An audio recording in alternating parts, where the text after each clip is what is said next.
Salam alaikum az-Zulf Laoun. Bonsoir. La situation politique du pays et la mesure du désastre économique qui menace le pays d'un effondrement chaotique, la malédiction de notre pays qui se trouve ultra dépendant des recettes d'hydrocarbures qui se nourrit exclusivement de subventions publiques pour acheter la paix sociale dont l'essentiel du budget est capté par la classe dirigeante issue de l'état-major. Un secteur privé trop petit qui peine à se développer, un secteur public en déliquescence, les procès de corruption de plusieurs ministres, hommes d'affaires et plusieurs hauts gradés militaires montrent à quel point le système est gangréné de l'intérieur. Tant que la rente pétrolière et gazière permettait d'acheter la paix sociale à coût de subventions, tout le système tenait. Mais c'est un système construit sur la seule performance du secteur des hydrocarbures, donc de leur cours. Il suffit donc que le prix du Brent chute pour que le solde courant vire au rouge. Or, les cours ont commencé à diviser en 2014, l'année où le prix du pétrole était de 110 dollars en janvier et passé à 60 dollars en décembre. 2014, où le solde courant a entamé sa chute aux enfers. 2014-2020 sont donc 6 années de plan du jamais vu depuis le début des années 80 en Algérie. 2021 ne s'annonce pas mieux. Le déficit budgétaire qui a couru depuis la chute des prix de pétrole, mais surtout depuis l'épuisement progressif de l'épargne interne, n'a pu être résorbé en dépit des multiples solutions programmées par les gouvernements successifs. C'est dire qu'en dehors des recettes des hydrocarbures, le pays ne dispose d'aucun autre levier pour redresser un tant soit peu la situation. L'économie est en totale décompensation et l'argent du pétrole n'achète plus la colère. La situation économique du pays est d'une gravité sans précédent. En effet, à la crise politique aiguë vient se greffer la problématique économique menaçant la sécurité nationale. À la chute vertigineuse de la monnaie nationale, la perte de pouvoir d'achat de toutes les couches sociales risque d'embrasser tout le pays. Nous assistons impuissants à la déliquescence de l'État mené par un gouvernement inefficace, sans cap et incapable d'amortir la crise pour les plus faibles d'entre nous. Votre gouvernement, annoncé comme étant un gouvernement commandant, capable de réaction face aux déficits criants de notre économie, n'a produit que l'échec. À l'évidence, vous avez échoué. Votre gouvernement n'est ni politique ni technocratique. C'est juste un attelage hétéroclite, par votre incapacité à faire face aux défis économiques, vous menacez la sécurité nationale. Votre échec annoncé est le produit de l'échec de tout un système, dépassé, finissant, n'ayant plus aucune vision et surtout plus de clientèle pour vous servir. Vos heures sont comptées.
Algérie, l'économie au bord au bord du gouffre, c'est le titre de notre émission ce soir. Et pour en parler, j'ai le plaisir d'accueillir Nazim Taleb, Mouvement Rached, qui est avec nous depuis Paris via Skype. Nazim Taleb, marhaba bik, bonsoir. مرحبا بك سي ناصر مرحبا بالضيوف merci pour votre invitation et mes salutations chaleureuses à tous ceux qui nous regardent. Merci à vous Nazim Taleb. On aura aussi depuis le Canada notre ami Adel Jabbar, observateur politique via Skype aussi. C'est Adel, marhaba bik, bonsoir. Allah yasselmek Nasser, merci pour l'invitation. Bienvenue à tous vos invités. Un grand bonjour à notre peuple en Algérie et à l'étranger. Merci à vous Adel Jabbar. On aura depuis Paris aussi, dans notre duplex à Paris, Hassan Hiraj, docteur Hassan Hiraj, docteur en économie, analyste politique. Docteur Hassan Hiraj, merci d'avoir accepté l'invitation. Bonsoir. Merci pour l'invitation à vous et je salue les amis Nazim et Adel et tous les téléspectateurs. Très bien, merci à vous Hassan Hiraj. On aura aussi depuis Alger Hamid Alouane qui était économiste et Mziane Mariane, syndicaliste militant des droits de l'homme. Mziane Mariane, je ne sais pas s'il est avec nous. Mziane Mariane? Non, il n'est pas encore avec nous. Nazim Taleb, merci à vous d'avoir accepté l'invitation. Donc on revient sur cette situation économique qui est très inquiétante pour le pays. Un dinar qui est en chute libre depuis le début de l'année. Il a perdu presque 20%. Donc 20%. Comment vous voyez les choses, Nazim Taleb, surtout que l'économie aussi internationale, si on peut parler de la situation internationale, elle n'est pas favorable à notre pays, plus cette pandémie et surtout la situation politique. Nazim Taleb. Oui, bonsoir encore une fois. Bon, la situation, effectivement, elle est, on ne peut pas le nier, c'est un phénomène mondial à cause du Covid. Mais l'Algérie et son économie en particulier n'est pas, ou la crise économique n'est pas d'aujourd'hui, n'est pas depuis mars 2020. On sait très bien que l'Algérie, son économie connaît des problèmes structuraux depuis des années. Vous avez une baisse des exportations en pétrole, vous avez une baisse des exportations en gaz pour plusieurs raisons, mais principalement c'est l'augmentation de la consommation en interne. Juste un exemple, par exemple, le gaz naturel, l'Algérie produisait 94 millions de mètres cubes, elle exportait 53 millions de mètres cubes et consommait 40 millions de mètres cubes. Je arrondis, Nasser. En 2019, on produit que 89, c'est-à-dire on est passé de 94 millions de mètres cubes, on est passé à 89 millions de mètres cubes. Sur ça, on n'exporte que 42 millions de mètres cubes, alors qu'on exportait en 2017 53 millions de mètres cubes. Et la consommation, elle a augmenté pour atteindre 47 millions de mètres cubes. Ça veut dire quoi? Ça veut dire tout simplement que vous avez un effet ciseau, c'est-à-dire que la production, elle est en baisse, la consommation intérieure, elle est en augmentation, ce qui fait que les marges d'exportation sont réduites. Il en est de même pour le pétrole. Le pétrole, on produisait à peu près 1 059 000 barils en 2017. On produit aujourd'hui en 2019 que 1 023 000 barils en 2019 et on devrait atteindre à peu près entre 700 et 800 000 barils en 2020. Et encore une fois, la consommation interne, elle a augmenté de 431 000 barils en 2017 pour passer à 443 000 barils en 2019. Donc tout ça fait que c'est pas un problème, on peut pas mettre ça sur le dos de l'économie mondiale. Pour preuve, vous avez des pays, notamment africains, qui enregistrent encore des croissances. Je cite par exemple l'Éthiopie, je cite le Rwanda, je cite le Bénin, je cite le Côte d'Ivoire, je cite le Sénégal. Donc il y a des pays, notamment africains, qui ont une marge de croissance importante vu leur sous-développement, qui font quand même des taux de croissance qui ne sont pas négligeables.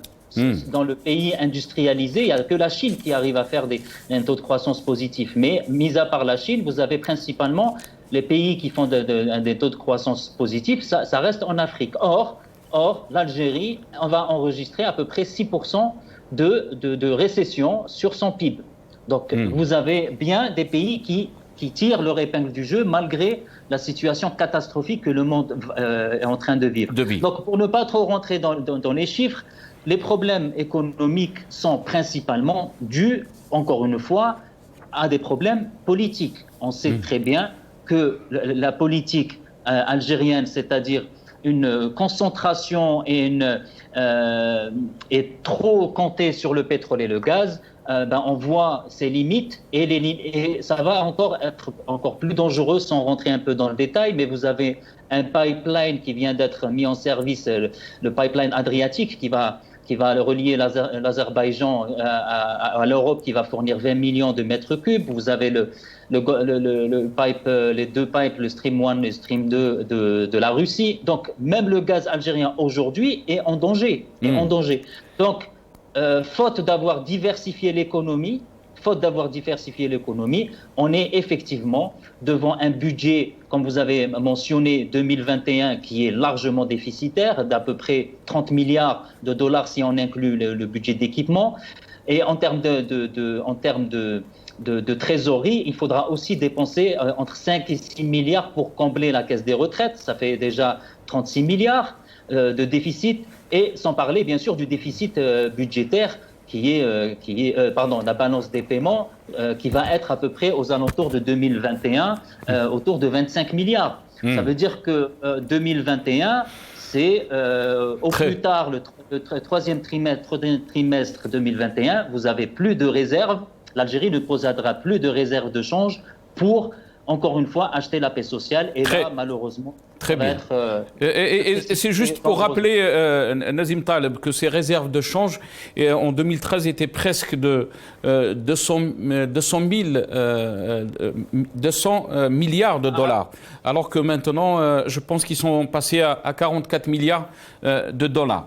Je vais passer à Adel Jabbar. Adel Jabbar, bien sûr, l'impact sur les Algériens et sur le pouvoir d'achat des Algériens sera très fort. Une situation qui est très difficile, qui a été bien sûr compliquée par la pandémie, mais malheureusement, comme l'a bien expliqué Nazim Taleb, aussi qu'il n'y avait pas une politique de diversification de notre économie, et que l'économie était vraiment était une économie de rente qui était basée donc sur le prix des hydrocarbures. Comment vous voyez donc l'impact sur les Algériens face à cette crise économique? L'impact est catastrophique. Je l'ai déjà dit dans une de vos émissions que les Algériens, à partir de 2021, n'auront plus peur de la fin du monde, mais de la fin du mois, parce qu'ils sont en train de se paupériser du tout. L'économie algérienne n'est pas en train de s'engouffrer. Elle n'existe pas du tout. Elle a été remplacée depuis les réformes économiques structurelles qui ont été menées, à mon avis et de mon point de vue, par le seul gouvernement sérieux qu'a eu l'Algérie depuis 1962, en l'occurrence celui de Hamalouche. Ces réformes ont été stoppées net par la junte militaire qui a ramené une équipe de bandits pour ruiner encore ce qui existait comme infrastructure industrielle, en vendant les entreprises publiques au dinar symbolique, en réformant beaucoup d'autres, donc en ruinant le tissu industriel de l'Algérie, un peu avant l'arrivée de Bouteflika. Bouteflika est venu, il a continué le reste. Lui qui est venu, il a promis de donner de la vigueur et des moustaches au dinar algérien, à la diplomatie algérienne, à l'économie algérienne. Nous avons vu le résultat catastrophique dans lequel nous nous retrouvons aujourd'hui. L'économie algérienne est une économie rentière, totalement.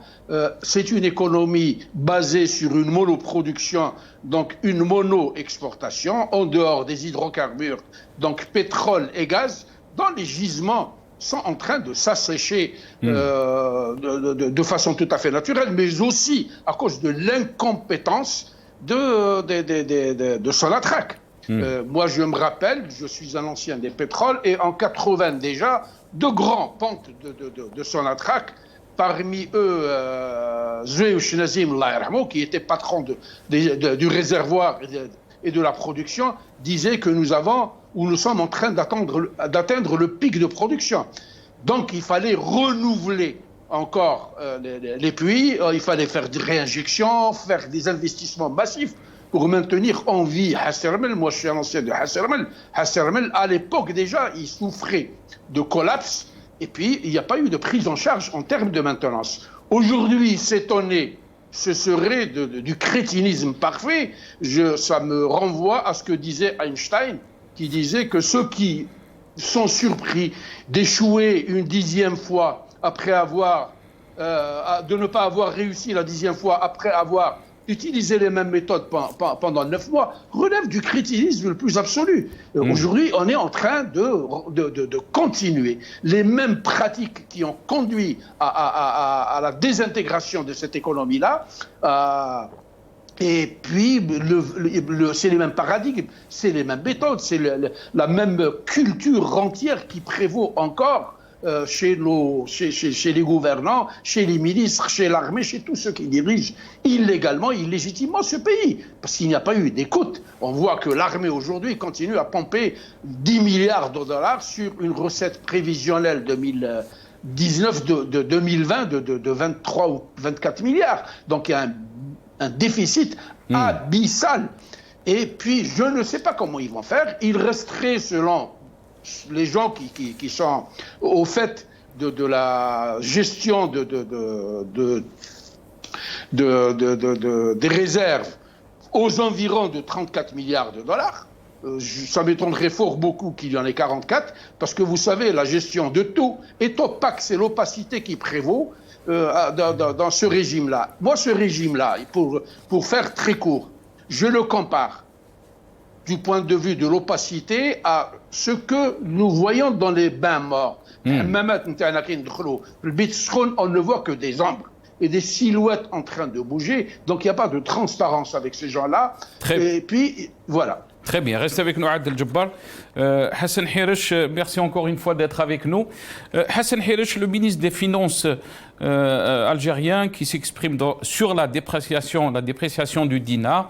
Il dit que Ayman Ben Abdelrahman, il explique qu'une monnaie forte nécessite une économie forte. Il a assuré que les futurs projets structurants vont pouvoir améliorer la cotation du dinar. Oui, c'est un discours que nous avons entendu des dizaines, voire des centaines de fois, c'est Nassar. Depuis que j'étais étudiant en sciences économiques à l'université d'Alger, début des années 1970, j'ai entendu des bribes de ce genre de discours. Il faut savoir tout simplement que l'Algérie n'a malheureusement jamais eu d'économie. Elle a eu une politique tout simplement idéologique de l'économie, et dans ce cadre-là, elle a suivi tout simplement son alignement idéologique, géostratégique, à savoir son alignement qui était celui des pays de l'Est, donc l'Union soviétique et des pays d'Europe de l'Est, et de l'Égypte de l'époque, de l'Égypte nassérienne. Donc c'est un modèle qui a lamentablement échoué partout, aussi bien en Égypte, aussi bien dans les pays d'Europe de l'Est, qu'en Union soviétique, qu'au Venezuela, un peu partout. Donc cet échec-là est dû tout simplement aux premières décisions qui sont de mauvaise gouvernance, d'une part, mais aussi et surtout au fait que Bembella, le tandem Bembella-Boumediene, ont voulu faire de l'État algérien un État patron. C'est-à-dire tout simplement que l'économie devait être régie par l'État, par ses ramifications, par l'UGTA, par les organisations de masse, des travailleurs, des femmes, etc., etc. Donc c'est toute une structure en fait idéologique qui a conduit le pays à ce que nous vivons aujourd'hui.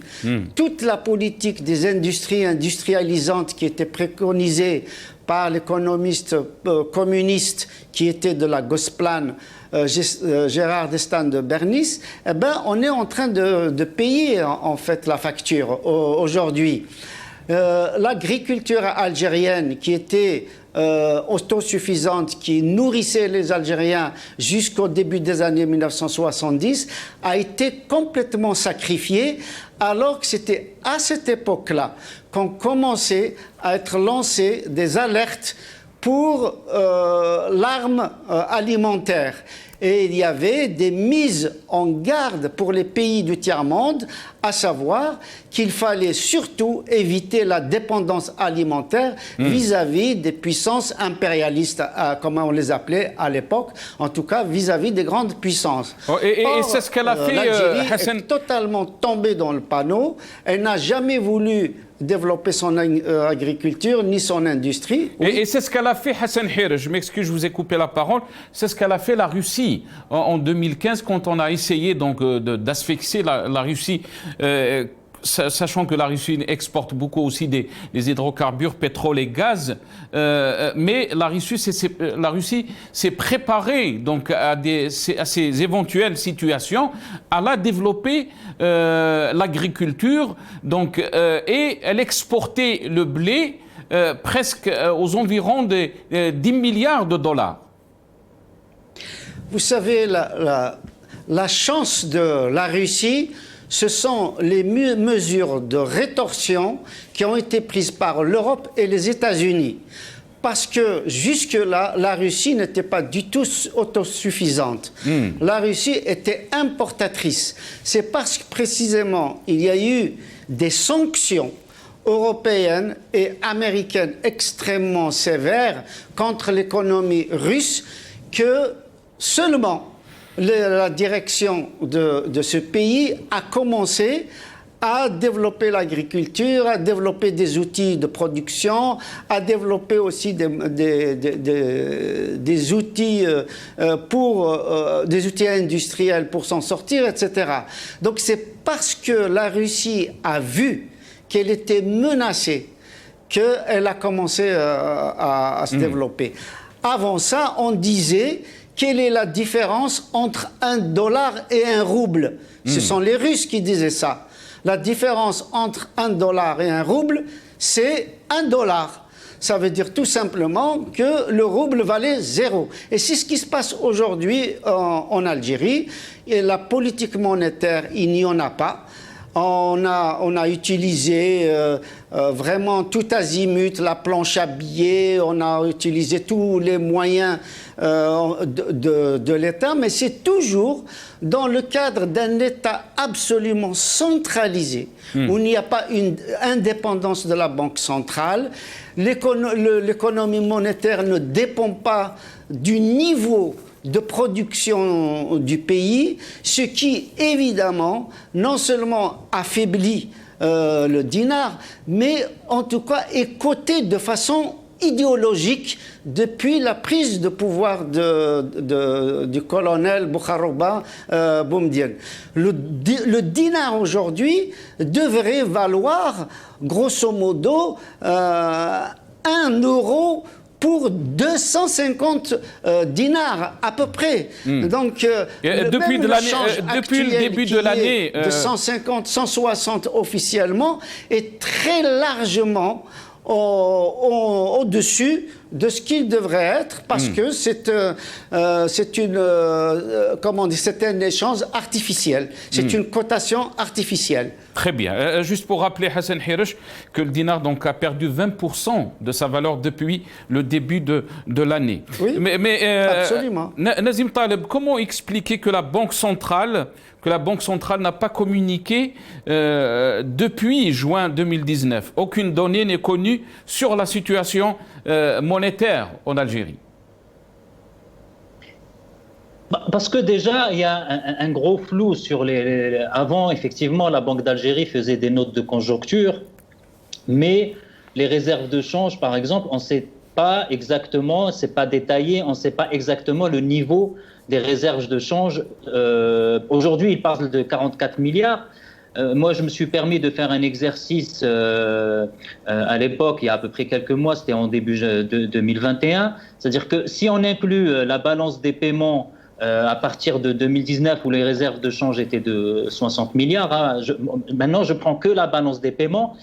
Et si on voit les prévisions de la balance des paiements 2021 qui vont être déficitaires de 25 milliards, normalement en 2022, il devrait nous rester un peu plus d'1 milliard de dollars fin 2021. C'est-à-dire qu'on aura épuisé.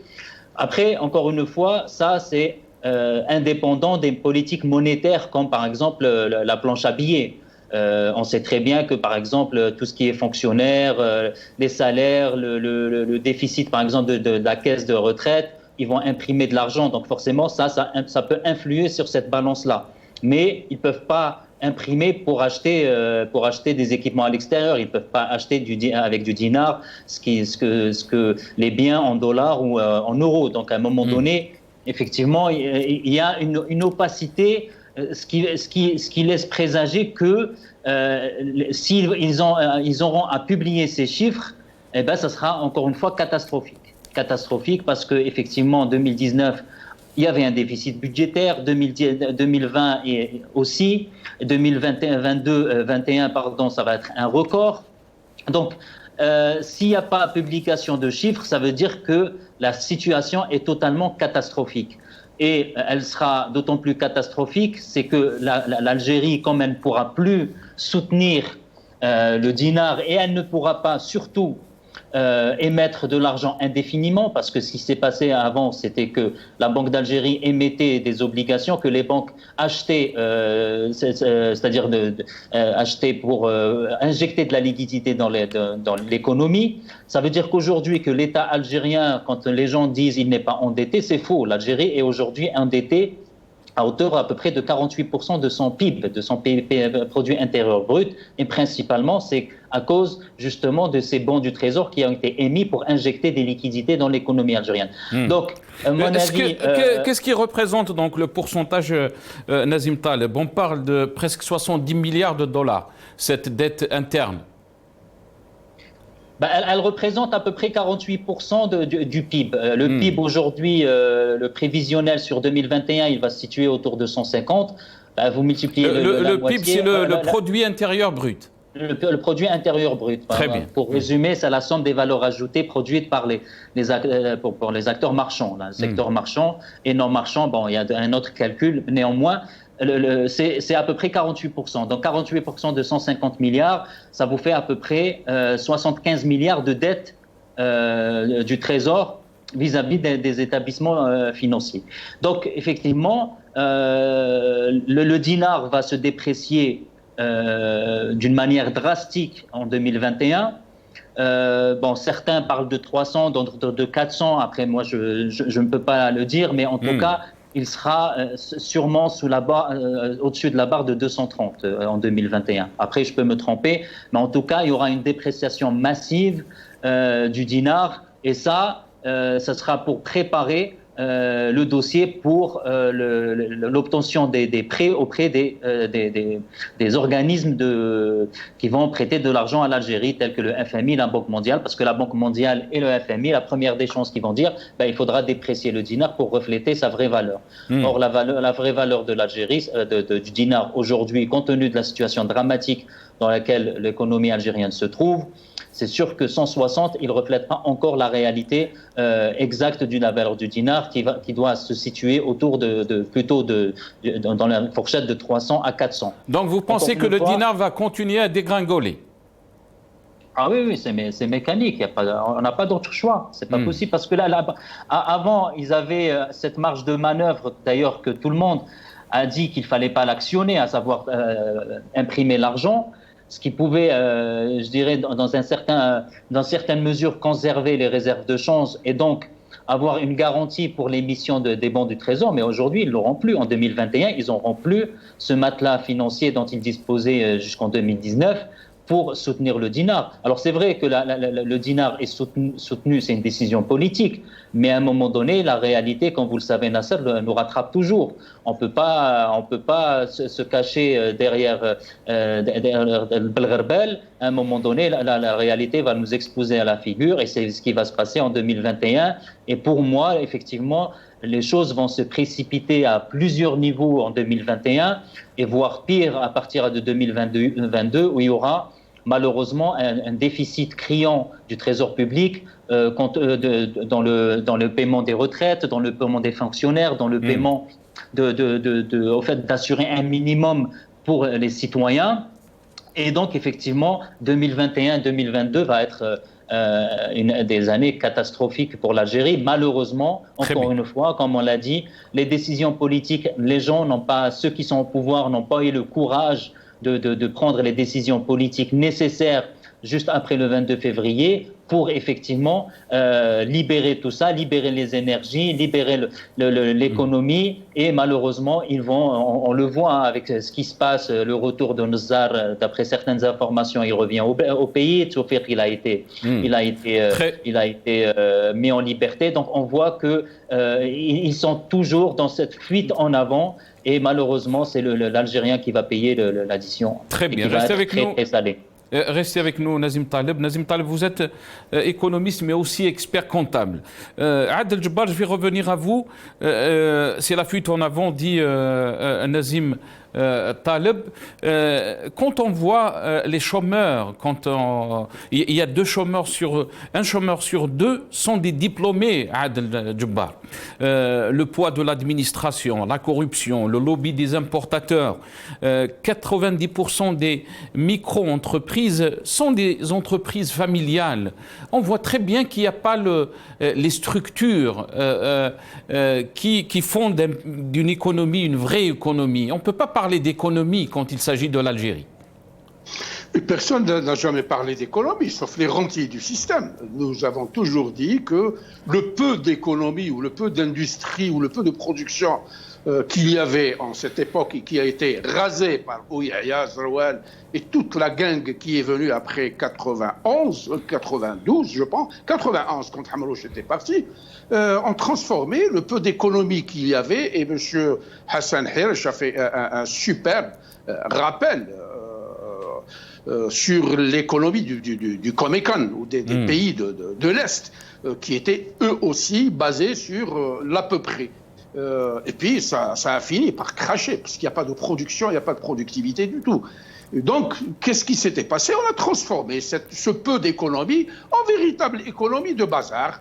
Donc, le peu de production qui existait a été complètement effacé. On s'est mis à importer massivement du toc chinois, du toc venu de Turquie et d'ailleurs.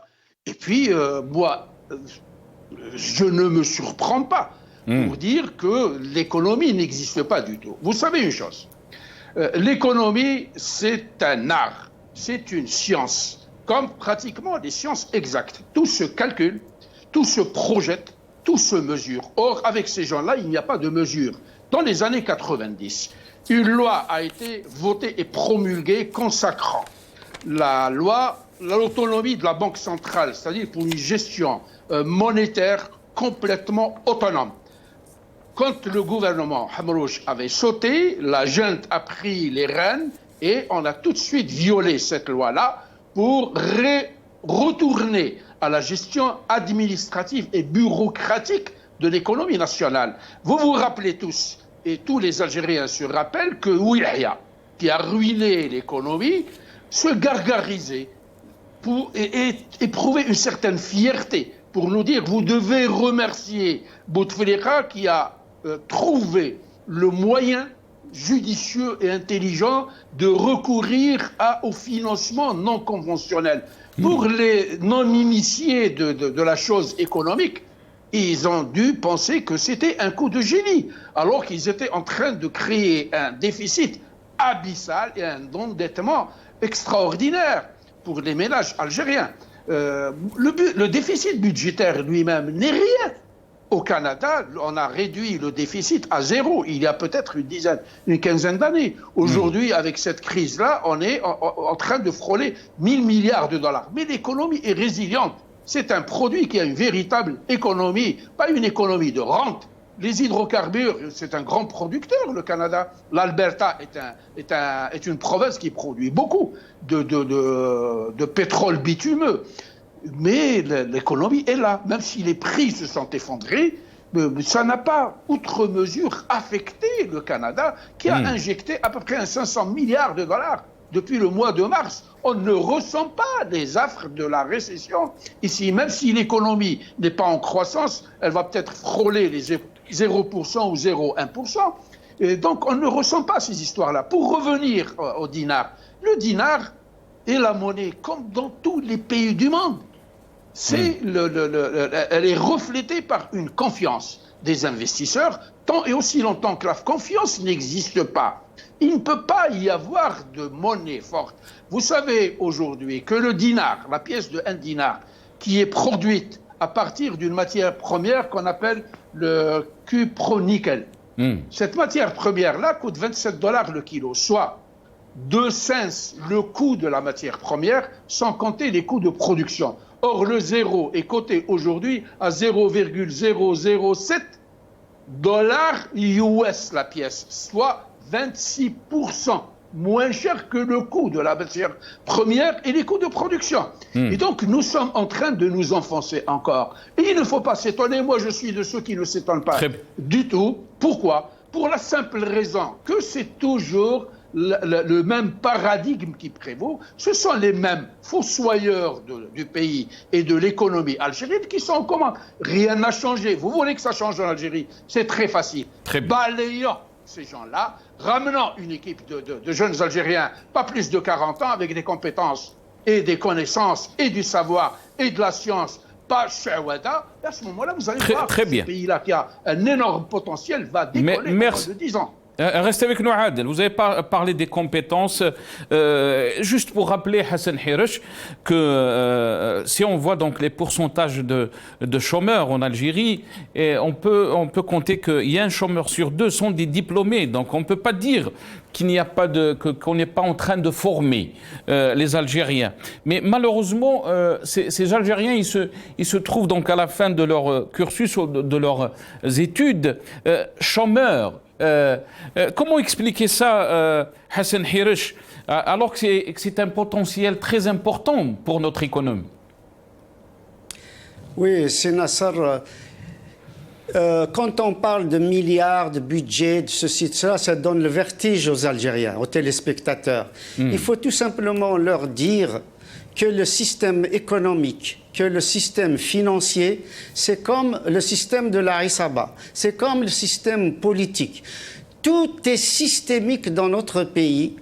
Et la question que vous me posez à propos justement des diplômés chômeurs, ça aussi, ça dépend du système éducatif qui a été mis en place depuis les années 1975 à peu près. Depuis que Bouharouba, le colonel Bouharouba, ce sombre colonel qui a cassé l'Algérie, a voulu absolument casser l'école algérienne par une arabisation forcée, par une orientation beaucoup plus religieuse que scientifique, etc., etc. Donc, c'est Nassar, les jeunes Algériens, non seulement ils sont formés au rabais, malheureusement. Et on voit par exemple que quand un bac plus 5 vient en Europe pour poursuivre ses études, il est repris dans les universités européennes à partir du bac plus 2 ou bac plus 3. C'est-à-dire qu'il est obligé de refaire 2 à 3 ans parce que tout simplement, l'école algérienne, le lycée, l'université, la recherche, etc., a été un laissé-pour-compte dans ce pays, a été victime de l'idéologie dans ce pays-là. C'est-à-dire qu'on n'a pas voulu former des cadres. Et là, aujourd'hui, je m'interroge, Sinassar, sur l'école militaire de Cherchel. Je m'interroge sur l'école d'administration d'Alger, l'ENA. Je m'interroge sur l'ensemble des écoles qui forment les cadres de l'État algérien. Parce que quand je vois comment ils raisonnent, comment ils gèrent, comment ils s'expriment, etc., c'est absolument effrayant. Moi, j'ai écouté sur votre antenne, Sinassar, des anciens colonels du DRS, des anciens officiers de l'ANP. Je suis absolument sidéré. Parce que rien qu'à les entendre et rien qu'à savoir qu'ils sont encore dans cette idéologie des années 60-70 de l'Union soviétique, une idéologie brejnevienne, eh bien, je m'interroge de ce que peut être l'Algérie demain, parce que malheureusement, c'est ce système qui est en place. Je vous rappelle et je rappelle aux téléspectateurs que le désastre vénézuélien, il est venu dès lors que Maduro a laissé l'économie et a laissé l'équivalent de la Sonatrach vénézuélienne, c'est-à-dire la société PDVSA, il a donné aux généraux pour une gestion militaire. C'est ce que veut d'ailleurs Farhat Italie. Il veut donner pratiquement toutes les industries importantes à la gestion de l'armée. Or, justement, c'est cette gestion militariste qui a conduit au désastre, aussi bien en Algérie qu'au Venezuela, qu'en Union soviétique, qu'en Égypte et dans tous les pays où l'armée est au pouvoir, avec ou non une façade civile. Donc aujourd'hui, il faut assainir le pays. Il faut déjà rendre l'État algérien modeste, parce qu'aujourd'hui c'est un mastodonte, c'est un mammouth. Il faut le dégraisser. Il faut une réforme, une refondation totale de l'État. L'État ne doit pas être patron, l'État doit être régulateur. L'État ne peut pas vendre des petits cafés, de la bière, des machins dans les hôtels, dans les trucs, etc. Oui. Est-ce que vous m'entendez ou pas? Ouais, très très bien, on vous entend très bien, Hassan Hirsch. Oui, 2 minutes peut-être pour finir ma... Très rapidement, Hassan Hirsch, allez-y. Aujourd'hui, notre pays a besoin d'assainir totalement son système bancaire. Il a besoin d'assainir totalement son système éducatif. Aujourd'hui, il doit restructurer la Sonatrach. Il doit faire une réforme monétaire absolument courageuse et radicale. Il doit surtout, comme dit M. Adel Djebbar, travailler à la confiance. Il n'y a pas d'économie sans confiance. C'est la première variable économique dans n'importe quel pays. Parce que la confiance veut dire qu'on peut investir, qu'on peut mettre notre argent dans les banques, qu'on peut attirer éventuellement les investisseurs étrangers, qu'on peut avoir de la visibilité, tout ça n'existe pas, Hassan Hirsch. Anticiper, etc., etc. Mais changer de chef, changer de règles, changer tous les 3 mois, tous les 6 mois, c'est la catastrophe. On va droit dans le mur. L'Algérie va se casser la figure. Elle est en train de le faire, malheureusement. Si, dès aujourd'hui, il n'y a pas une prise de position courageuse et dire on a merdé, il faut qu'on commence tout à zéro, on fait table rase du système boundien. Très bien, restez avec nous, Hassan Hirsch. Vous avez parlé de la médiocrité donc, de ces ministres, de ces responsables. On va essayer d'écouter ce qu'a dit Farhat Italie, qui est ministre de l'Industrie. On écoute Farhat Italie. تقييم يعني اتفاق الشراكه مع الاتحاد الاوروبي. التقييم هذاك فيه ايجابيات فيه سلبيات وفيه بعض التحفظات من الجانبين فيما يخص اعاده بعث الصناعه الجزائريه من جديد.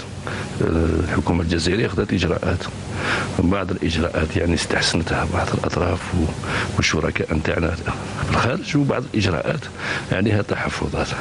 احنا على مستوى قطاع الصناعه جينا باش يعني ندافعوا على ما قمنا به من إصلاحات، وحنا يعني الجواب على بعض التحفظات وحتى على طرح بعض الأسئلة على الشركاء فيما يخص يعني سلبيات الاتفاق.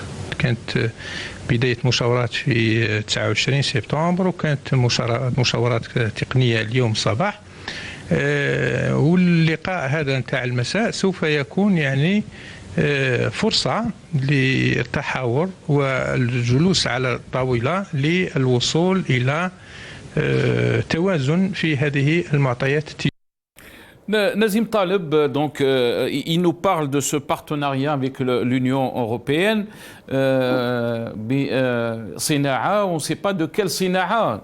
Il nous parle, Farhat Aït Ali, alors qu'on sait très bien qu'on ne produit rien du tout en dehors des hydrocarbures. Oh, c'est des discours politiques, je ne sais pas si pour les invités, mais il a parlé peut-être quelques secondes, mais on ne sait même pas sur quoi il y a eu tahaffudat, sur quoi il y a eu des avancées, sur quoi il y a eu concrètement pour l'Algérien, qu'est-ce que ça veut dire? Moi, je ne l'appelle pas Farhat Aït Ali, je ne l'appelle pas ministre de l'Industrie, il est ministre de la voiture. Pendant une année qu'il est ministre, on ne parle que de voiture et on fait des pédalages, des rétro-pédalages. On va autoriser les 3 ans, non, on ne va pas les autoriser 3 ans, et après on va faire les ASCAD, on ne va pas faire les ASCAD, on va augmenter le taux d'intégration. Et aujourd'hui, au bout d'une année, on ne sait toujours pas. On ne sait toujours pas. L'industrie automobile en Algérie, elle se casse la figure encore une fois. Regardez l'usine Renault, rappelez-vous, Nasser, annoncé en grande pompe en 2011 ou 2012 pour 2 milliards d'investissements qui allaient produire 20 000 voitures. La même usine, je vous rappelle, qui a coûté la même chose au Maroc pour 2 milliards, produit aujourd'hui 200 000. L'usine Renault à Oran va fermer ses portes et l'usine au Maroc, elle va toujours continuer. Donc, encore une fois, c'est des discours. Encore une fois, Nedam Fasid, c'est pas possible. Vous ne pouvez pas, avec le même système, produire du nouveau, changer les choses, changer les mentalités. C'est pas possible. C'est pas possible. C'est un échec après échec. Pendant une année, ils nous ont parlé, rappelez-vous, de la numérisation. La numérisation, vous savez combien on lui a donné dans la loi de finances 2021? 150 millions de dinars. Aujourd'hui, vous avez, quand il parle, par exemple, de l'industrie, dans l'intervention précédente, je crois qu'ils ont parlé de tout ce qui est structurant en 2021. Vous savez combien l'industrie on lui a donné sur le budget 2021? Je vais vous dire, l'industrie, on lui a donné 3 milliards 600 millions de dinars, en baisse par rapport à l'année dernière. Par exemple, elle était de 8 milliards. Donc, encore une fois, on est dans les discours. Et les discours, bien sûr, il y a les chiffres en face. Et les chiffres... Et le budget de l'armée qui dépasse les 10 milliards de dollars, le budget de l'armée. En fonctionnement, on est à 9 milliards 600, avec un taux de change de 128. On est à 9 milliards 600.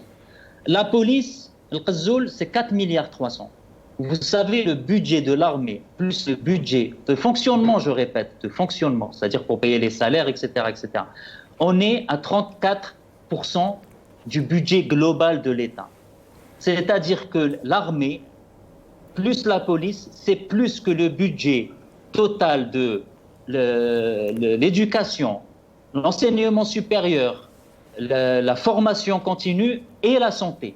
Ces deux ministères valent plus que en fonctionnement, sans parler bien sûr de l'équipement qui est à peu près aux alentours de 10 milliards. Donc, encore une fois, ça nous montre les priorités. Ils ne vont rien négocier. Ils n'ont ni le pouvoir, ni la légitimité de le faire. L'Union européenne, depuis le début, c'était encore une fois quelque chose qui a été fait en catimini. Et on sait très bien les accords avec l'Union européenne n'a apporté que malheur en général pour les pays africains. Je rappelle par exemple que le Bénin, avant qu'il signe des accords d'association avec l'Union européenne, produisait à peu près 200 000 tonnes de coton. Aujourd'hui, il est à peu près un peu moins de 20 000 tonnes de coton. Parce que tout simplement, vous avez le PAC, c'est-à-dire tout ce qui est subvention des produits agricoles en Union européenne, qui sont bien sûr, sans commune mesure avec ce qui se passe en Afrique. Donc, encore une fois, ces gens-là n'ont ni la légitimité, ni le pouvoir, je dirais même pas les compétences techniques. Donc, il fait des discours comme ça, M. Farhat Aït Ali. qu'on appelle communément M. Cafard, parce qu'il a traité les Algériens de cafards. Aujourd'hui, il nous dit, mais concrètement, il n'y aura rien du tout. On l'a bien sûr dit, l'Algérie n'a aucune économie, il n'y a aucune volonté pour que l'Algérie ait une économie, parce que tout simplement, ils se sont trop habitués à l'économie rentière et ils ne voient pas le tsunami arriver à grande vitesse. Très bien. Restez avec nous, Nazim Taleb. Adel Jabbar, il n'y a pas d'économie, est en train de dire Nazim Taleb. Mais on sait très bien aussi que l'informel en Algérie est peut-être plus important que l'économie officielle, si on peut parler d'économie officielle. Et le régime est en train de tout faire pour que cette économie informelle ne soit pas inquiétée, qui reste à fonctionner. Quelle est votre réaction par rapport à ça? L'économie informelle est pour moi la véritable économie. Le coût du dinar ou de l'euro ou du dollar au square pour Saïd, c'est vraiment le véritable coût de notre monnaie. Quand un régime, dans son ensemble, est informel, il ne peut produire que l'informel. S'il était légal et formel, il aurait produit une économie formelle. Le docteur Hassan Hirsch disait tout à l'heure qu'il fallait restructurer systémiquement l'économie nationale. Ici au Canada, on parle de la réingénierie de l'État. Vous savez, aujourd'hui, l'État algérien, ou ce qu'il en reste, parce que pour moi, c'est un squelette que les forces rentières sont en train de grignoter encore, il a une tête difforme. La tête est beaucoup plus grosse que le corps. Dans un pays qui a de la difficulté à produire zlabia, ou le à l'exportation, والمعلم الكبير تاع العسكر البارح يهضرنا على la production تاع les pyjamas تاع les godasses et les robes de chambre pour relancer l'économie nationale, il n'y a rien à dire. Donc, il n'y a pas d'économie. Il ne faut pas se leurrer, il ne faut pas se mentir. Le discours de ce ministre de l'Industrie par accident, c'est du bouillon pour les morts. Il est en train de faire de la phraséologie que nous connaissons depuis les années 70 et qui n'a pas changé. Donc c'est des rentiers, ils ne peuvent pas imaginer. Moi, je vais lui dire une chose. Au lieu d'aller négocier, parce qu'il n'y a rien à négocier, c'est la négociation de l'esclave avec son maître. Tu ne produis strictement rien. Tu n'as rien à proposer à l'Union européenne. L'Union européenne, l'accord d'association a été signé à la hussarde sur décision personnelle de Bouteflika, alors que tout le monde savait que nous n'avons rien à offrir. Pour revenir à ce que disait Nazim, à propos des productions agricoles africaines, c'est un combat qui est totalement inégal. Vous savez qu'en Occident, il y a aujourd'hui des subventions faramineuses qui sont offertes aux producteurs de coton, de lait, de miel, des produits de la terre, etc. L'USDA aux États-Unis consacre des milliards de dollars pour supporter sa production agricole et supporter ses coûts et ses prix à l'international. Entre-temps, ils se plaignent d'un dumping. Vous voyez, je vous cite l'exemple de Embraer, la compagnie de production aéronautique ou de l'avionique brésilienne. Aujourd'hui, toutes les bombardiers se liguent contre elles, Boeing se ligue contre elles, Airbus se ligue contre elles, pour dire, écoutez, l'État brésilien est en train de subventionner. C'est un jeu. Or, on ne peut pas nous mettre sur le ring avec un super poids lourd comme Mike Tyson, alors que nous ne pesons même pas une mouche. Donc, il arrête. Alors, je vous dis une chose. C'est très fatigant, ça devient de la redondance de parler de ces gens-là. Aujourd'hui, si nous voulons réellement que cette Algérie change, il faut prendre un balai et nettoyer ce régime.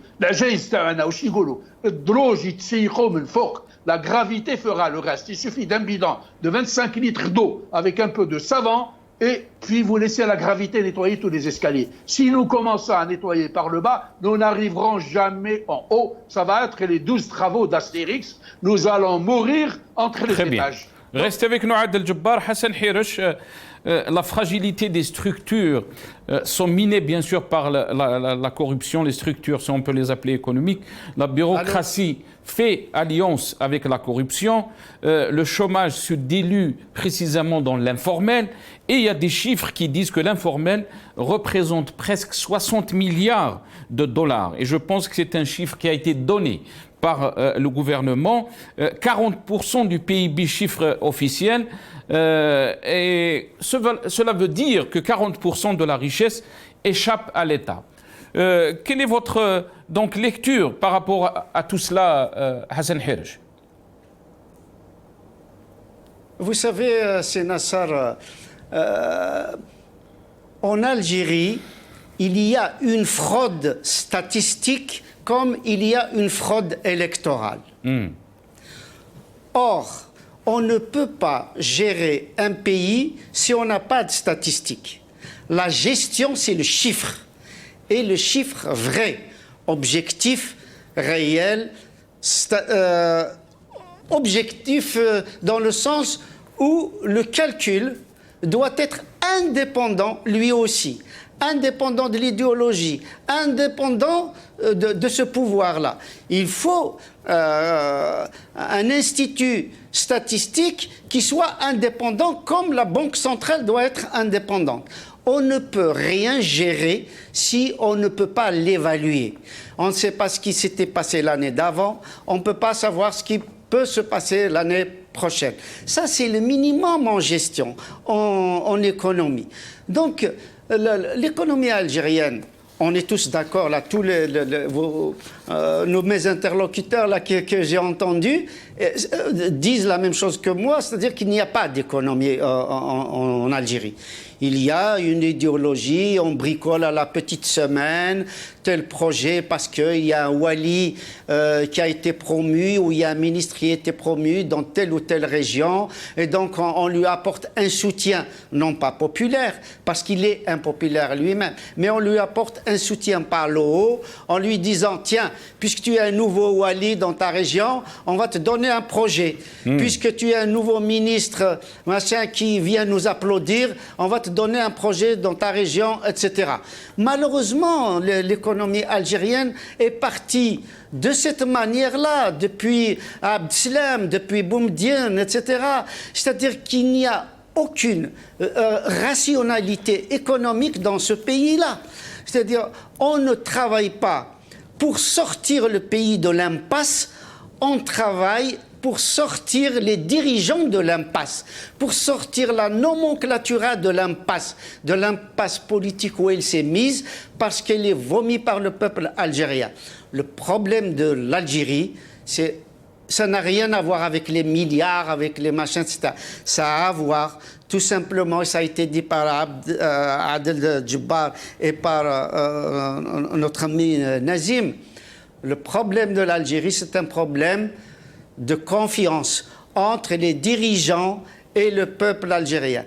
Tant que les Algériens ne choisissent pas leurs dirigeants, tant qu'il n'y a pas une autonomie de l'entreprise, une autonomie de la localité, une autonomie de la région, tant qu'on ne peut pas prendre nos responsabilités à tous les échelons de l'administration, de la production, de l'éducation, etc.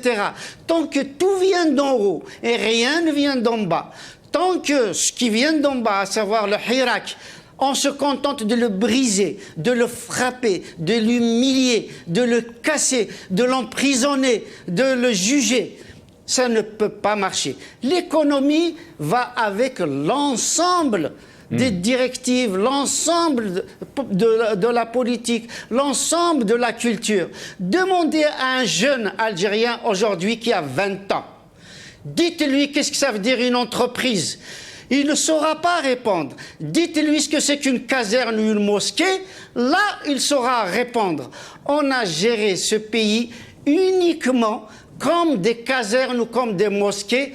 On n'a pas ouvert l'esprit aux Algériens à l'entrepreneuriat, à l'audace, à la culture de l'entreprise, à la gestion de l'argent. Combien d'Algériens, de jeunes Algériens de 20 ans, 30 ans, qui n'ont même pas un compte bancaire? Alors, c'est absolument catastrophique. Il faut créer une culture de l'entreprise, une culture de l'entrepreneuriat, une culture du risque, une culture aussi d'acceptation de l'autre pour que l'étranger vienne étudier chez nous, vienne enseigner chez nous, vienne investir son argent chez nous. Il faut que l'Algérie soit attractive et l'Algérie ne peut pas être attractive par l'emprisonnement de ses fils et ses filles, par la répression de ses fils et ses filles, ce n'est pas possible.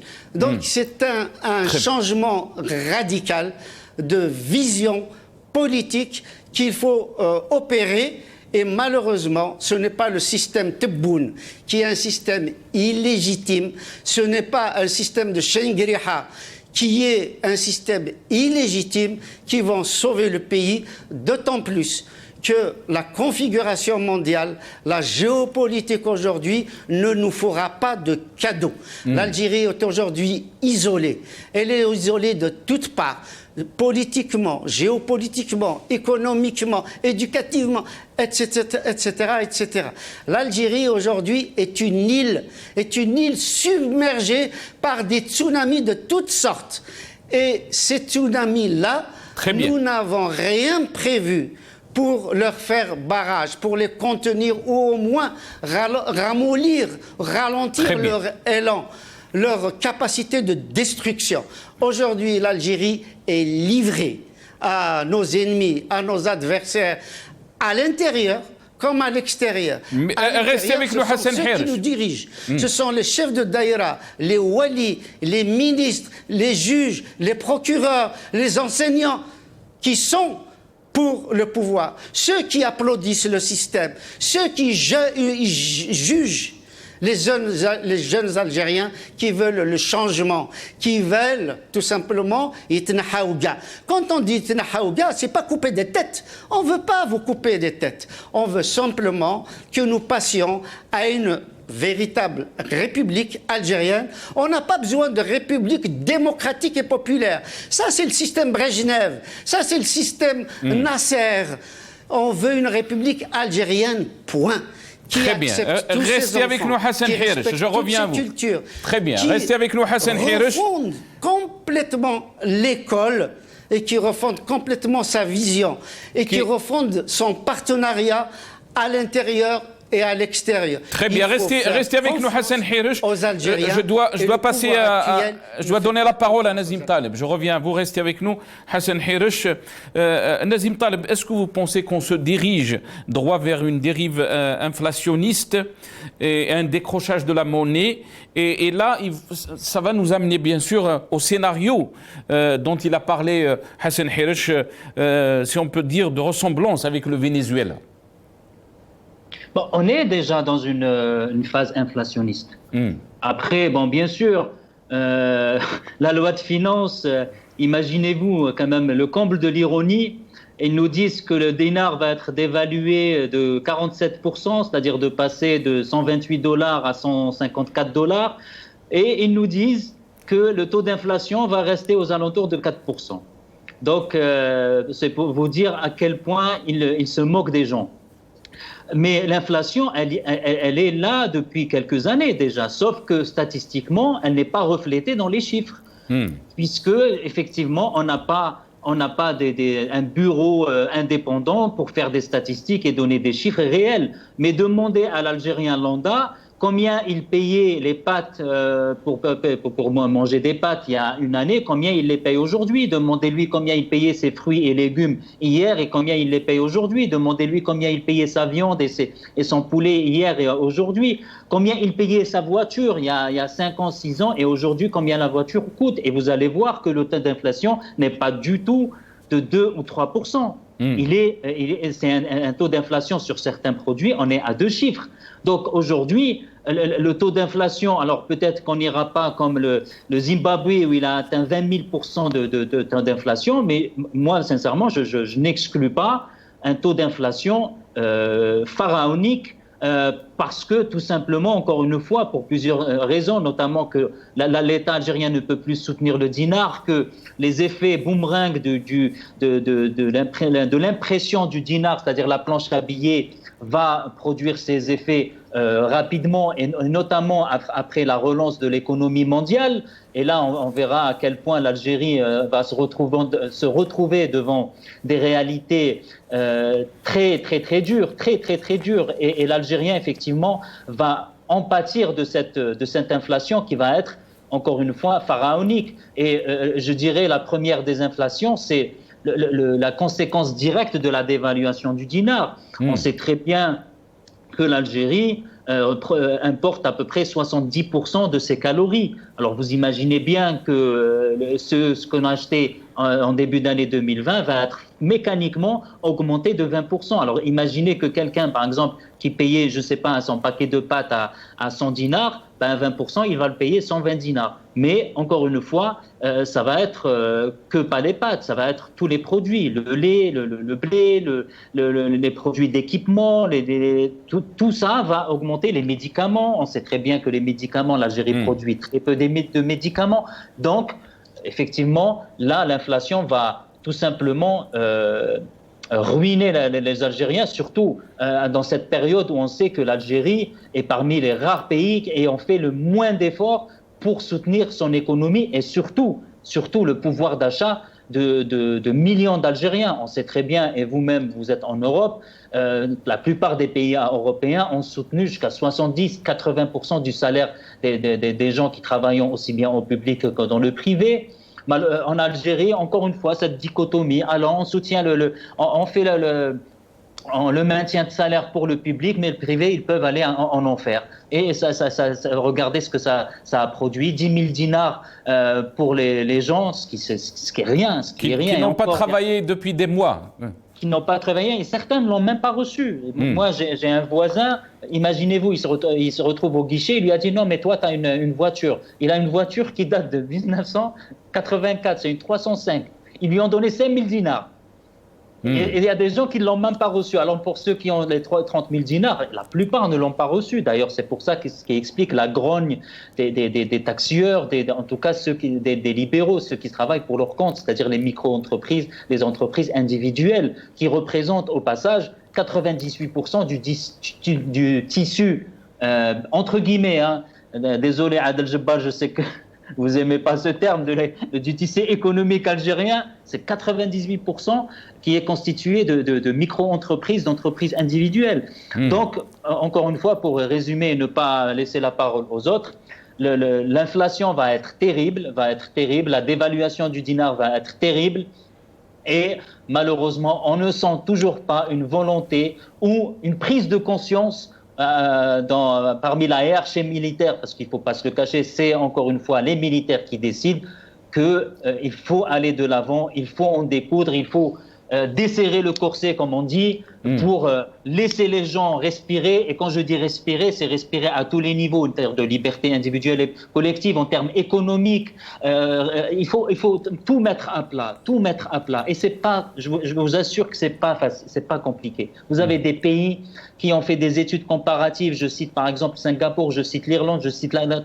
En 6 mois, vous pouvez refaire votre code fiscal, vous pouvez faire votre code du commerce pour simplifier, pour réduire, je dirais, à 1 ou 2 papiers pour créer son entreprise. En Irlande, pour avoir travaillé là-bas, vous n'avez même pas besoin de papier. Vous créez votre entreprise, et c'est la même chose en Angleterre. En ligne, vous imprimez, vous envoyez à la chambre de commerce et votre société, elle est déjà créée. En Algérie, vous avez je ne sais pas combien de papiers et je ne sais pas combien de mois pour faire ça. Il faut passer par un notaire, il faut passer par je ne sais pas quoi, les frais justement pour la constitution de société. Mais et cette bureaucratie qui fait alliance avec la corruption, malheureusement. Mais elle est voulue. Vous parlez tout à l'heure de l'économie informelle, Nasser. C'est une économie voulue. Ceux qui profitent le plus de l'économie informelle, c'est les dirigeants, c'est ceux qui sont les plus riches, c'est ceux qui achètent des maisons ou qui vendent des maisons à 40 milliards et chez le notaire, ils vont la déclarer à 5 milliards. C'est ceux que Bouteflika et compagnie et les généraux leur donnent de l'euro ou à $130 qui le vendent sur le marché noir à 180 et l'euro encore plus. C'est eux qui profitent de tout ça, c'est pas le peuple au final qui profite. Restez avec nous, Nazim Taleb. Restez avec nous, Nazim Taleb. Adel Jabbar, face à cette situation, face à ce constat qui est très difficile, bien sûr, pour la vie quotidienne des Algériens et pour notre pays entier, s'il n'y a pas de volonté, bien sûr, de faire changer les choses et d'avoir une vision et de dire que le monde est en train de changer et qu'on ne peut pas gérer ou avoir une économie, si une économie existe, de continuer donc à gérer les choses de cette façon. C'est le plafond qui va nous tomber dessus, Adel Jabbar. Il n'y a même plus de plafond, nous sommes engloutis déjà. Nous pataugeons dans la gadoue et dans la boue et dans les eaux usées. La dictature, parce que le problème est très simple, c'est un problème politique.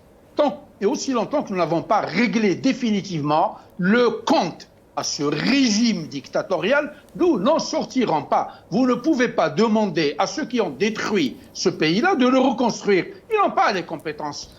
Comme je vous le dis la dernière fois, un militaire ou un uniforme, c'est un avant-projet de cercueil. Ces gens-là ne produisent que le désastre et la mort. La dictature, qu'est-ce qu'elle produit? Sans la corruption, la fraude et la misère, la dictature ne peut pas vivre. Le docteur Hej disait tout à l'heure que l'État omnipotent qui gère des couvertures et des souliers, c'est de la folie en ces temps. Le monde est en train de changer, il changera sans nous. Nous ne sommes plus une île, le Jazer, mais nous sommes un petit îlot qui navigue quelque part dans la galaxie pour tourner en orbite quelque part. Avec ces gens-là, nous avons quitté déjà le système solaire depuis longtemps. Et comment nous allons y revenir, je ne sais pas. Tant et aussi longtemps que ces gens sont là, il n'y a pas de solution. Moi, je vous dis une chose, c'est très simple. On parle de 60 milliards de dollars équivalents dans les bas de laine des Algériens, dans leurs matelas, dans leurs oreillers. Demain, s'il y a une décision politique, le chef de l'argentier du pays, ou le Premier ministre, ou le Shingria, ou n'importe qui, sort à la télévision nationale à 8h, à 8h01, il aura réglé ce problème-là en disant aux Algériens, je vous donne 24 heures, nous allons changer la monnaie. Or, les immenses conteneurs d'argent qui existent en Algérie sont dans les mains des rentiers, des trabendistes, des bandits du système. Quand vous avez des députés qui payent jusqu'à 7 milliards de centimes pour avoir un siège dans une mangeoire, c'est qu'il sait que c'est le meilleur investissement parce qu'il va récolter 100 milliards l'année prochaine. Donc arrêtons avec cette histoire-là. Je termine avec ça. Vous savez, en Algérie, le pays des paradoxes, c'est que vous n'êtes rien. Vous êtes un moins que rien. Vous ne valez rien. Il suffit de connaître un wali, c'est-à-dire un walou. Une décision, un papier 21-27, avec une décision, il vous attribue un terrain et vous êtes milliardaire. Très bien. Vous allez le vendre à Havash, etc. Restez avec nous, Adel Jabbar. Restez avec nous, Adel Jabbar. Il ne me reste pas beaucoup de temps, mais j'ai beaucoup aimé. Donc, on a quitté, d'après vous, Adel Jabbar, le système solaire. Hassan Hirj, comment donc vous voyez les choses, Nazim Taleb et aussi Adel Jabbar disent que tout est lié à la politique et on sait très bien que la situation politique en Algérie est très difficile, est en crise. Certes que le peuple algérien s'est soulevé pour qu'il y ait un vrai changement, mais jusque-là, on est en train de patauger, on est en train de perdre beaucoup de temps pour sauver notre pays. Comment vous voyez, Hassan Hirj, quelle solution donc pour avoir une vraie économie, pour avoir un pays qui est solide à tous les niveaux? Oui, c'est pas difficile, c'est Nassar. Je vous assure que l'Algérie peut profiter de cette décennie 2020-2030 pour s'en sortir, pour relever la tête. Mais pour relever la tête, il faut faire travailler les Algériens. C'est tout simple. Et pour que pour que les Algériens travaillent, il faut leur donner confiance, il faut leur donner la liberté, il faut les laisser respirer, il faut les laisser Hassan Hirj, on a vu ça. Hassan Hirj, tout simplement à la merci d'un chef de daïra, d'un Hassan wali, Hirish, on a vu ça, Hassan Hirish, je m'excuse, j'arrive pas... Moi, écoutez, j'ai eu la chance de travailler de temps en temps avec de grandes entreprises européennes et même au-delà, avec des multinationales. Où je participe modestement à donner certains conseils. Mais je vous assure que l'Algérie leur fait peur.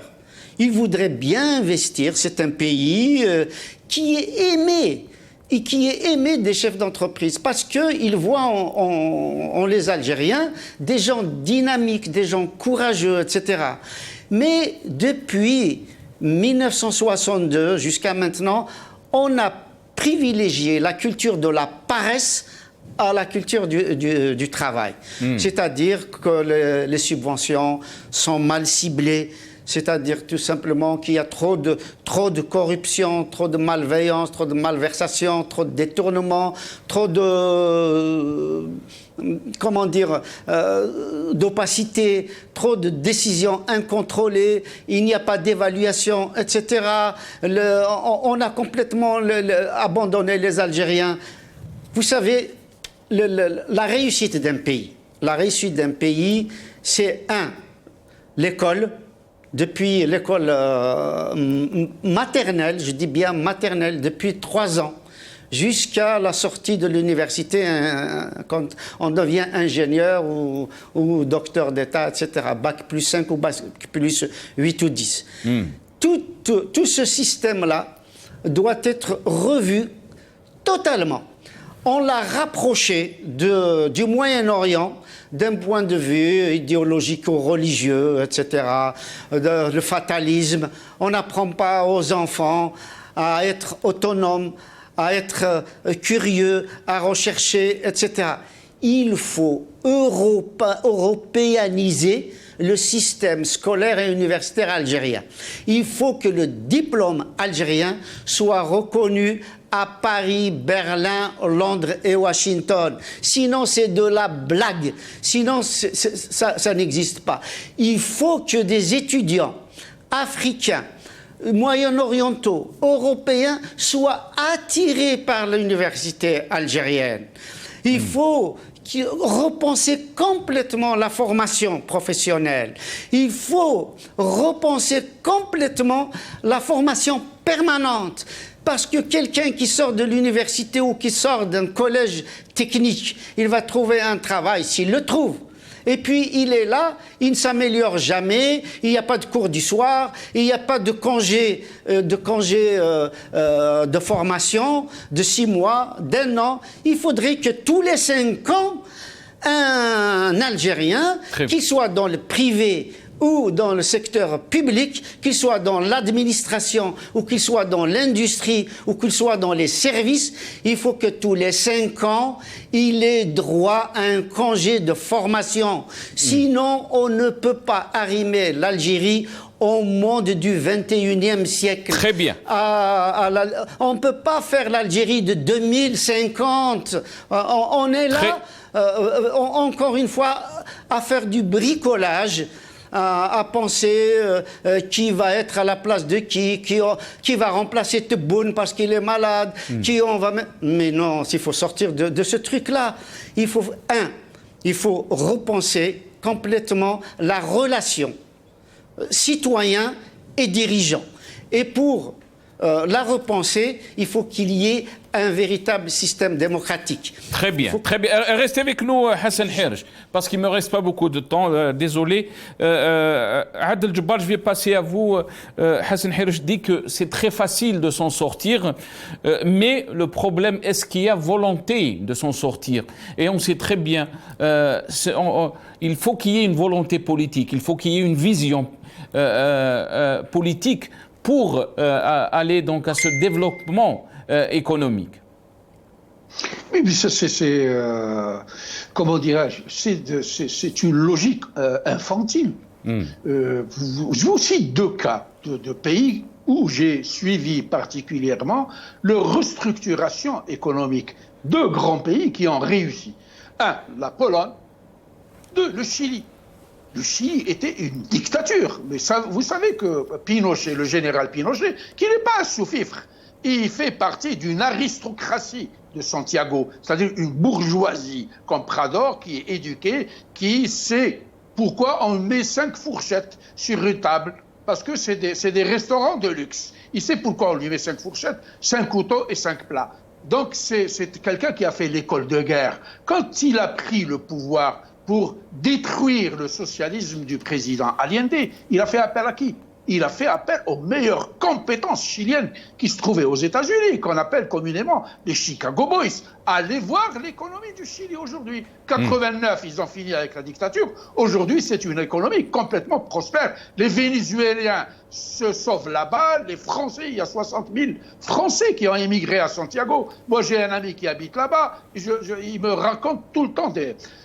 1, 2, la Pologne. La Pologne aussi. Elle est sortie d'un régime communiste avec Jaruzelski, et puis elle a ramené des économistes. C'est un économiste, le ministre des Finances et de l'économie, qui a ruiné. Vous savez ce qui se passe? Demain, s'il y a un gouvernement légitime, si je suis, moi, je ne le serai jamais d'ailleurs, ministre en Algérie, ce que je vais faire, je vais enlever la rente. Je passe, je vois le bâtiment du FLN, je le nationalise, je le verse dans le trésor public, RND, MPAC, j'arrête les chèques à tous ces rentiers. Je ne paye plus personne, je m'occuperai du peuple. Vous savez une chose, tant et aussi longtemps que ces gens qui ont ruiné le pays sont là, il n'y a absolument aucun espoir. Merci. Merci à vous, Adel Jabbar. Le dernier mot, le mot de la fin, Nazim Taleb. Comment peut-on s'en sortir donc face à ces difficultés économiques, sachant que tout est lié à la situation politique? Très rapidement, Nazim Taleb. Mais je crois que M. Adel Jabbar a donné un excellent exemple, qui est la Pologne. La Pologne, depuis sa transition, réussit et d'une manière pacifique, et j'espère réellement que ça va être le cas en Algérie, a connu un taux de croissance moyen de 4%. En 89, le PIB, le produit intérieur brut de la Pologne, était, je crois, de 70 milliards, si ma mémoire est bonne. Aujourd'hui, la Pologne, c'est le champion de l'Europe de la croissance. Elle a atteint à peu près 539 ou 559 milliards de PIB. Comparé avec l'Algérie, où c'est fluctuant en fonction de la fluctuation du prix du pétrole, ça n'a strictement rien à voir. Et l'Algérie a beaucoup plus de richesses et une position géostratégique qui fait que c'est un pont entre l'Europe et l'Afrique qui peut emmener l'Algérie vers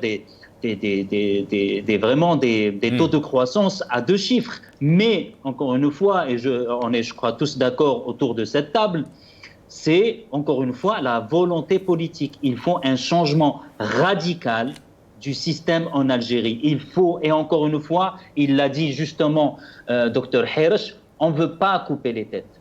C'est tout simplement de dire, regardez la Corée du Sud, regardez la Corée du Nord. Corée du Nord dirigée par de main de fer, par des militaires, une Corée du Sud qui est dirigée par des compétences où le budget premier, c'est l'éducation et l'enseignement supérieur. Et là, vous avez même pas besoin de palabrer pendant des heures. Vous avez un qui est criant, et l'Algérie, encore une fois, s'il y a un vrai changement pacifique, non violent, l'armée يدخلوا للكازرنات وخليوا الشعب, laissez le peuple, la jeunesse aussi bien à l'intérieur qu'à l'extérieur, et elle va elle va vous donner des exemples magnifiques de créativité, merci à vous et de progrès. Merci à vous, Nazim Taleb. Désolé, on est arrivé à la fin de cette émission. Je veux remercier mes invités. Nazim Taleb, Mouvement Rachad, Adel Jabbar, observateur politique depuis le Canada, et Dr Hassan Herish, docteur en économie, analyste politique. Désolé, on n'a pas pu avoir Mzian Marian et Hamid Alouane. Merci d'avoir suivi cette émission. Ya'tikoum sahab, wa ala khair.